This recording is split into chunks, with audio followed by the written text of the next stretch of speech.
और जो दिल्ली में हत्याएं हुई है, मैं उनको हत्याएं कहूँगा। वो भगदड़ में मौत नहीं है। भगदड़ क्यों हुई, उसकी जिम्मेदारी किसकी है? जब आपके पास गाड़ियाँ नहीं हैं, उनमें बैठने की व्यवस्था नहीं, ये जानवरों की तरह भर के ले जाओगे आप इंसानों को मोक्ष दिलवाने के लिए? दिल्ली में लोगों को इकट्ठा होने से रोकते हैं आप, किसानों को आप अपनी बात रखने से रोकते हैं, लोगों को जंतर मंतर आने पे रोकते हैं। हिम्मत है क्या सच्चाई बताने की? नौकरी कर रहे हैं, जैसे दास प्रथा में दास लोग नौकरी करते हैं मजबूरी में। कुंभ वाले मामले में तो प्राइम मिनिस्टर का, वहाँ के मुख्यमंत्री का इस्तीफा होना चाहिए और यहाँ रेलवे मिनिस्टर का होना चाहिए। आपके ऊपर अगर सवाल उठे कि महाकुंभ नहीं गए आप, तो आप क्या कहेंगे? तो मिटाने वाली है, घर वालों से झगड़ा करके गंगा में डुबकी मारा, हो जाएगा समाधान। नॉनसेंस। नमस्कार, आप देख रहे हैं फोरम 4। मैं हूं प्रभात। इस वक्त मैं सुप्रीम कोर्ट में हूं। हमारे साथ हैं सुप्रीम कोर्ट के वरिष्ठ advocate Balraj Singh Malik ji.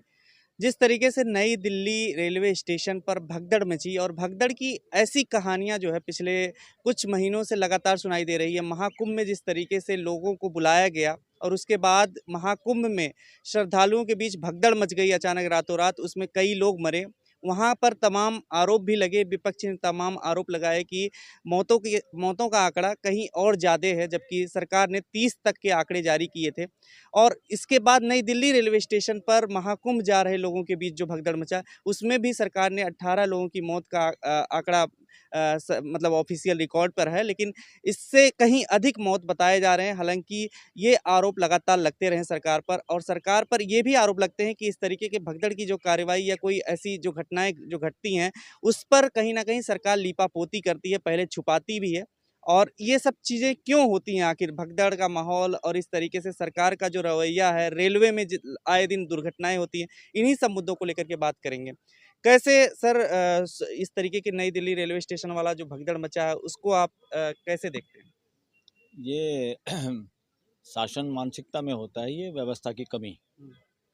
Government of India या सारा काम जो है संविधान के तहत जो भी काम होता है उसका नाम है व्यवस्था। तो व्यवस्था में कमी है, और आस्था के नाम पे, रिलीजन के नाम पे भी आप किसी भी सूरत में लोगों की ज़िंदगी, एक आदमी की भी लाइफ को खतरे में नहीं डाल सकते, वो अपराध है। और यहाँ पे महाकुंभ के नाम पे, कुंभ एक्सप्रेस के नाम पे, अरे भाई रेलवे सबसे बड़ा एक पराक्रम है, एक उपक्रम है देश का, वहाँ पर इस तरह से, और वो भी नई दिल्ली में, देश की राजधानी में, ऐसे कैसे हो सकता है? कुंभ में है, वहाँ भी लोगों के अव्यवस्था लोगों को देखनी पड़ी, यहाँ भी अव्यवस्था, लोगों की जान चली गई। ये अपराध है, और इस पे तो मिलजुल के अब लगातार इंडिया में भी कानून बनाने की ज़रूरत है और इंटरनेशनल लेवल पे पूरी दुनिया के लिए, ताकि दुनिया के लोगों को रिलीजन और फेथ, आस्था के नाम पे मूर्ख बनाना, ढोंग जो व्याप्त है देश और दुनिया में, वो सारा का सारा मानवता के खिलाफ है। तो मानवता को बचाने के लिए ढोंग और इस तरह के कार्यक्रमों से बचना होगा जिसमें एक आदमी की भी जान को खतरा है, या जो अनसाइंटिफिक है, या जिसमें लोगों की जान खतरे में हो सकती है, जिससे लोग फंडामेंटलिस्ट हो सकते हैं, जिनसे उनका मानसिक विकास रुक सकता है, उन सारे कार्यक्रमों पे के अगेंस्ट, उन चीज़ों को लेकर देश में भी, भारत में एक कानून बनाने की ज़रूरत है। क्योंकि यहाँ पे बहुत सारे फेथ हैं, बहुत सारे रिलीजन हैं। अगर इस देश को बचाना है फ्यूचर में, तो एक कुछ कानून लाने पड़ेंगे जो कि रिलीजन और फेथ को खुली छूट नहीं दे सकते। कहीं पे कोई प्रोग्राम होगा तो सरकार उस जिम्मेदारी से भाग नहीं सकती। इसमें एक तरह से मैं कहूँगा ये सरकार द्वारा की गई हत्याएं हैं। क्यों हैं? क्योंकि सरकार का काम है व्यवस्था देखना। अगर आप व्यवस्था नहीं देख सकते तो आप उस चीज़ को कैसे अलाउ कर सकते हैं? दिल्ली में लोगों को इकट्ठा होने से रोकते हैं आप, किसानों को आप अपनी बात रखने से रोकते हैं, लोगों को जंतर मंतर आने पे रोकते हैं, परमिशन नहीं देते। वहाँ फेथ के नाम पे, आस्था के नाम पे आपने इतनी बड़ी परमिशन कैसे दे दी, और उसका प्रचार प्रसार कैसे किया आपने? और उस फेथ के अंदर और ज़्यादा उसको वो बनाने के लिए, वोट की राजनीति के लिए सारे लोगों में डुबकी लगाने का कंपटीशन हुआ। प्राइम मिनिस्टर क्या, राष्ट्रपति क्या, उपराष्ट्रपति क्या, साहब ने ड्रामा किया, देश के पूंजीपति क्या। वहाँ जाके अगर वहीं जाके सारे पाप धुल जाते हैं तो इसका मतलब पाप करने की छूट है, और फिर गंगा में वहाँ डुबकी लगाओ, और वो भी वाराणसी में डुबकी लगाओ, कुंभ पे और कहीं लगाओगे तो नहीं बात बनेगी। क्या नॉनसेंस है, पागलपन है। इन सारी कथा कहानी और ग्रंथों का भी ऑडिट करने की जरूरत है। आप पुरानी कोई लिखी हुई चीज़ होंगी, उनका कोई उस वक़्त कोई ज़रूरत रही होगी, आज वो सार्थक नहीं है। तो उन बातों से समाज को अवगत कराना शिक्षा के जरिए, यही तो शिक्षा का मानवीकरण है। ताकि शिक्षा के जरिए लोग अंधविश्वास, फेथ और रिलीजन के नेगेटिव जो एस्पेक्ट्स हैं उसमें ना फंस के रह जाएं और उनका जीने का तौर तरीका साइंटिफिक हो, नेचुरल हो। तो आस्तिक और नास्तिक दोनों बेहुदे शब्द हैं, इनका कोई मतलब नहीं। पूरी मानव जाति को उन्होंने जकड़ा हुआ है। एक कहते हैं किसी ने बनाया है, एक कहते हैं किसी ने नहीं बनाया। ये कौन है बीच में? वो कौन है जो बनाने वाला है? कोई कह रहा है उसने नहीं बनाया। ये दोनों बकवास हैं शब्द। असली चीज़ है वास्तविकता, रियलिटी, प्रेजेंट। और वास्तविकता नेचर में कोई ऐसी नहीं है जिसमें कोई सीक्रेट हो, सीक्रेसी हो। और ये जो सीक्रेसी के पहलू कुछ लोगों को ज्ञान होता, बाकियों को नहीं होता, ये ढकोसला जो चल रहा है ना मानव जाति में, पूरी मानव जाति को 800 करोड़ को बचाने के लिए अब इंटरनेशनल लेवल पे भी और कंट्री लेवल पे भी इसमें कानून बनाने की जरूरत है। और जो दिल्ली में हत्याएं हुई है, मैं उनको हत्याएं कहूँगा, वो भगदड़ में मौत नहीं है। भगदड़ क्यों हुई, उसकी जिम्मेदारी किसकी है? सरकार की, रेलवे मंत्रालय की, रेलवे के सिस्टम की। और वहाँ पे किसकी है? वाराणसी पे किसकी है? उस सिस्टम की जिसने यस किया, उसको ऑर्गेनाइज करने की परमिशन दी और परमिशन दे के वहाँ लोगों की जान गई। लोग वहाँ इधर उधर खुले में शौच करने पे मजबूर हुए। पीने तक का पानी लोगों को नहीं मिला, सोने की व्यवस्था नहीं थी, ट्रेनों की उतनी व्यवस्था नहीं। जितने लोगों को आपने बुला लिया या मूर्ख बनाया, एक तरह से मैं इसको कहूँगा मूर्ख बनाना, क्योंकि ये किसी कुछ लोगों पे, कुछ सो कॉल्ड संतों पे ये बातें नहीं छोड़ी जा सकती। रिलीजन की बात या फेथ की बात भी कुछ लोगों की बपोती नहीं बनाई जा सकती। इस पे हम सबको बोलना होगा। और जो आदमी जिस फेथ के नज़दीक है, या जिस तरह की जीवन शैली में है, जिस तरह के सामाजिक ताने बाने से आता है, हर एक को उठ खड़ा होना पड़ेगा सवाल उठ इसके खिलाफ। कि जो एक घंटे में 1500 टिकट बिकी, ऐसा कुछ बताया गया और साथ ही अनाउंस जो किया गया, उससे थोड़ा भ्रम का माहौल बचा और रेलवे स्टेशन पर इस तरीके से भगदड़। दूसरा, जब आपके पास गाड़ियां नहीं, उनमें बैठने की व्यवस्था नहीं, हम्म। ये जानवरों की तरह भर के ले जाओगे आप इंसानों को मोक्ष दिलवाने के लिए? जिस तरह से देश के लोग यहाँ जंजीरों में, पैरों में बेड़ी, हाथों में हथकड़ी, हमारे यहाँ अपराधियों को भी ये नहीं लगा सकते आप, जब तक स्पेशली आप मेंशन नहीं करोगे कि इसका ये भागने का डर है या खतरा है या इस तरह की बात है, आप हथकड़ी नहीं लगा सकते। यहाँ पे प्राइम मिनिस्टर जाता है, वहाँ साइन करके आता है, ये करते वो करते, ड्रामेबाजी चल रही है। क्या इंटरनेशनल रिलेशन है? जब एक पड़ोसी देश या कोई भी देश हमारे नागरिकों को इज्जत से हमारे वापस नहीं छोड़ सकता, आप हथकड़ी लगा लगा के उनको पंजाब में छुटवा रहे हैं। हिम्मत नहीं हुई आपकी कि उनको दिल्ली में छुटवाएं। तो आप छुपाएं, चीज़ों को छुपाने पे लगे हुए हो। तो लोगों को कितने की मौत हुई वहाँ छुपाते हो, पत्रकारों को जाने नहीं देते। ये शासन मानसिकता ये नहीं चलेगी इस देश में। ये डेमोक्रेसी है। डेमोक्रेसी में पत्रकारों को बुलाया जाता है, सुविधा दी जाती है ताकि एक एक रिपोर्टिंग हो, किसकी गड़बड़ है वो पकड़ी जा सके, कौन कर्मचारी ड्यूटी नहीं कर पाए वो पकड़े जा सकें। तो बिना पत्रकारों के कौन इन्वेस्टिगेशन करेगा इस देश में? सारी इन्वेस्टिगेशन एजेंसी मदारी के बंदर की तरह हो गई, बना दी इन लोगों ने, शासन मानसिकता ने। यहाँ भी छुपाने का आपको लगता है प्रयास हुआ? एक एलजी का ट्वीट आया था, उन्होंने एडिट किया, उसकी क्या मजबूरी रही होगी? उन्होंने लिखा मौतें हुई हैं, बाद में उन्होंने हटा दिया वो पैराग्राफ। बेवकूफ़ है, काहे कि वो लेफ्टिनेंट गवर्नर हैं, ये सारे मदारी के बंदर हैं। हिम्मत है क्या सच्चाई बताने की? नौकरी कर रहे हैं, जैसे दास प्रथा में दास लोग नौकरी करते मजबूरी में, इस देश को सारे पब्लिक सर्वेंट का भी दास बना दिया। मैं इनको पब्लिक सर्वेंट भी नहीं कहना चाहता। ये पब्लिक की तरफ से भागीदारी करने वाले लोग हैं। मैं सर्वेंट शब्द से बिल्कुल गलत है। तमाम लोगों के डेमोक्रेसी में सर्वेंट नहीं होता, भागीदार होते हैं। राजाओं में, शासन में और तानाशाही में, व्यक्तिवाद में नौकर शब्द है, सर्वेंट शब्द है। वरना अस्तित्व में सर्वेंट और मालिक का कोई प्रोविजन नहीं है, सब लोग भागीदारी इस घटना में तमाम लोगों के ट्वीट लगातार ही आए। नरेंद्र मोदी जी ने भी शोक संवेदना व्यक्त की तुरंत, भगदड़ को लेकर के जो मौत हुई उनके प्रति। तमाम 10 लाख रुपए का या कितना मुआवजा भी मिलने का ऐलान हो गया, सारी चीजें हो गई फटाफट। लेकिन इसमें जवाबदेही किसकी है? क्योंकि अनाउंसर जो बताए जा रहे हैं उनको सस्पेंड करना, इस तरीके की चीजें हो रही हैं। लेकिन क्या बड़े अधिकारी की भी जांच होनी चाहिए या रेल मंत्री का इस्तीफा होना चाहिए? क्योंकि रेल दुर्घटनाएं बहुत हुई हैं। हाँ, बिल्कुल बिल्कुल, इस्तीफा होना चाहिए। मैं तो कह रहा हूँ कुंभ वाले मामले में तो प्राइम मिनिस्टर का, वहाँ के मुख्यमंत्री का इस्तीफा होना चाहिए और यहाँ रेलवे मिनिस्टर का होना चाहिए। और अम्बेडकर वाले मामले में गृह मंत्री का इस्तीफा होना चाहिए। ये तो अब व्यवस्था में अपना रोल अदा करने के काबिल लोग नहीं हैं ये। और प्राइम मिनिस्टर तो एक नंबर का संवेदनहीन आदमी है। इस देश में जितनी मौतें हुई हैं, जिस तरह का मामला हुआ मणिपुर में भी संवेदना व्यक्त की उस आदमी ने। यहाँ तो व्यक्त की है। कहाँ पर? यहाँ पे दिल्ली में की ना, दिल्ली में की है, क्योंकि महाकुंभ का जो ठेकेदारी सारी प्राइम मिनिस्टर और इन लोगों ने तो ले रखी है। ये अपने आप में ठेकेदार बने हुए हैं ना। ये सनातन परंपरा नहीं है। ठेकेदारी, सनातन परंपरा में ठेकेदारी नहीं होती। रेल दुर्घटनाएं बहुत हुई लेकिन अश्विनी वैष्णव के ऊपर कोई कार्रवाई नहीं हुई। कार्रवाई कैसे करें? अरे कार्रवाई तो जब करें ना जब वैष्णव की वजह से हुआ हो। वैष्णव क्या करे? वैष्णव रेलवे मंत्री नाम नाम का है। ये सब नाम नाम के मंत्री हैं, काम का कोई मंत्री है क्या?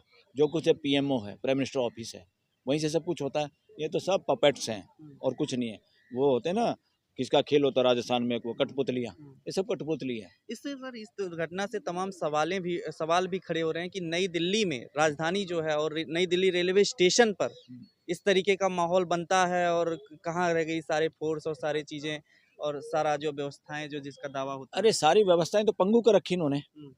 इनकी अपनी सुरक्षा, इनका अपना वीआईपी ट्रीटमेंट, उसी में जाड़ में उड़ जावा देश।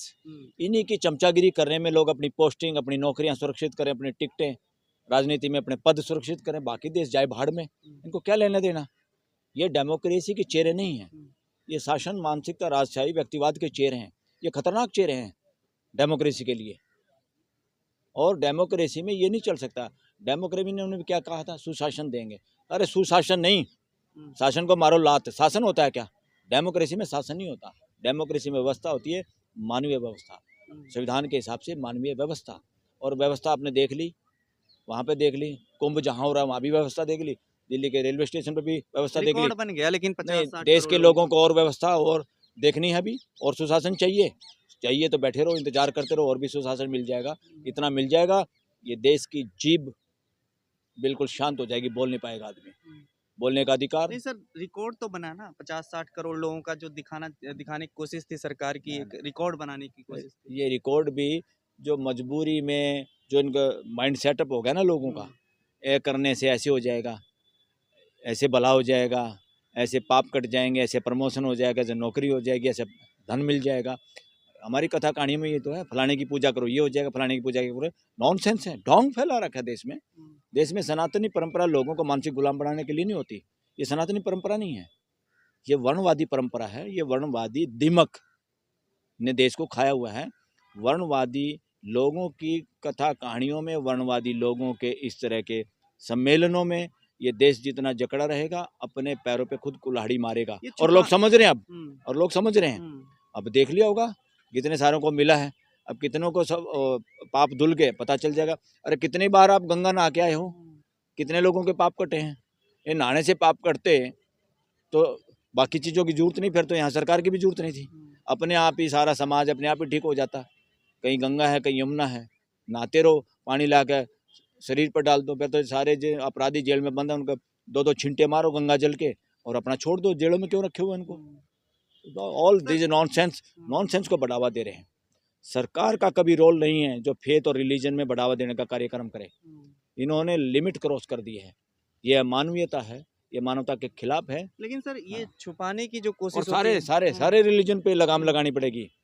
कोई भी रिलीजन, कोई भी आस्था इस देश का, इस दुनिया का, इस जनता का, इस मानवता का मदारी की तरफ बंदर नहीं बना सकते। इसलिए कानून की जरूरत है। डेटा जो छुपाने का एक चलन चला है कि पहले या कोई घटना होती है तो उससे इनकार करने वाला, जैसे रेल दुर्घटना या कोई चीज़ होती है या यहाँ पे भगदड़ हुआ तो उसमें पहले रेलवे ने कहा कि नहीं ऐसा कोई अफवाह है, तो और बाद में जब इस तरीके से लोग बोलते हैं कि नहीं इतने मौतों का आंकड़ा है ये सही नहीं है तो बोलते हैं कि अफवाह फैला रहे हैं लोग। तो ये इस तरीके का कदम क्यों उठाया जाता है? ये बेवकूफ़ है ना। इससे पता चलता है कि मन के कितने काले लोग हैं। अरे भाई इंसिडेंट हो भी गया, हमारे से गलती भी हो गई, हमारी व्यवस्था में गड़बड़ है, तो हमें उसको स्वीकार करना चाहिए। घर में लिपापोती करने से काम चलता है क्या?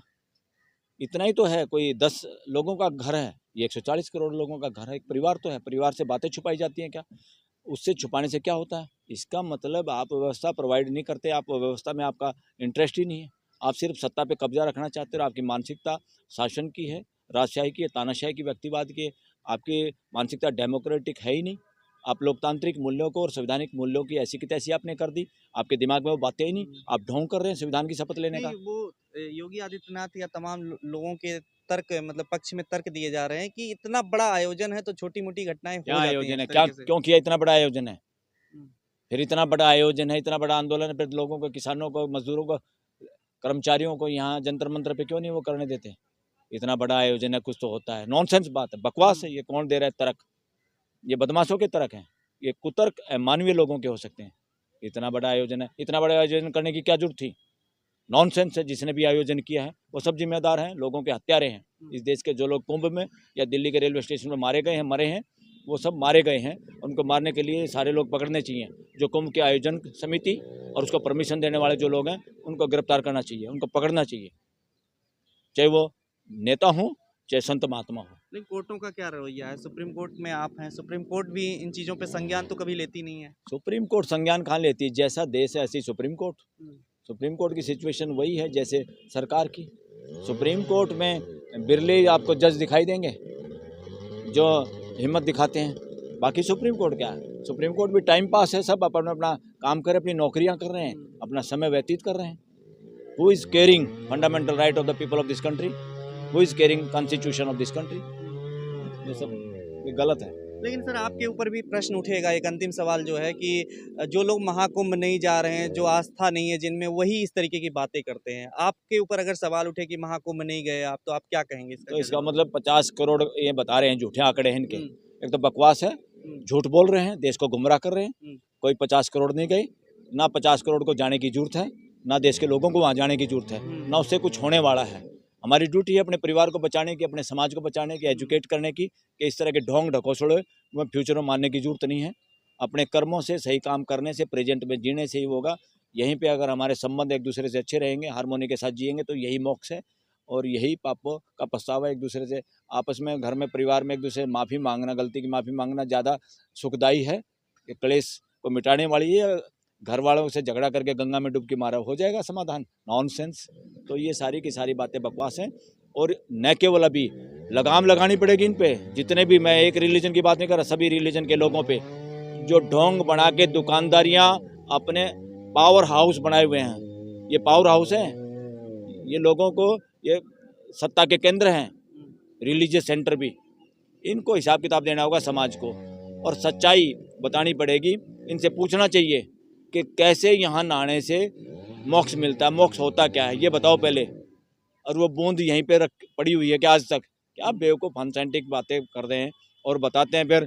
इससे नहीं, क्योंकि आस्था की गारंटी जब है जब 3 कसौटी पे खरा उतरता है, जो संविधान में लिखा है। Public morality, public order, public health के खिलाफ नहीं है। और ये कुंभ का मेला तीनों के खिलाफ है। पब्लिक हेल्थ के, क्योंकि कितने लोग, बीमारी का भी खतरा हो सकता है, मरे भी हैं, कहाँ कहाँ टॉयलेट जाना पड़ा। पब्लिक मोरालिटी, सच्चाई के खिलाफ है, साइंटिफिक इसका कोई एविडेंस नहीं है, और वैसे भी एविडेंस नहीं है हकीकत में।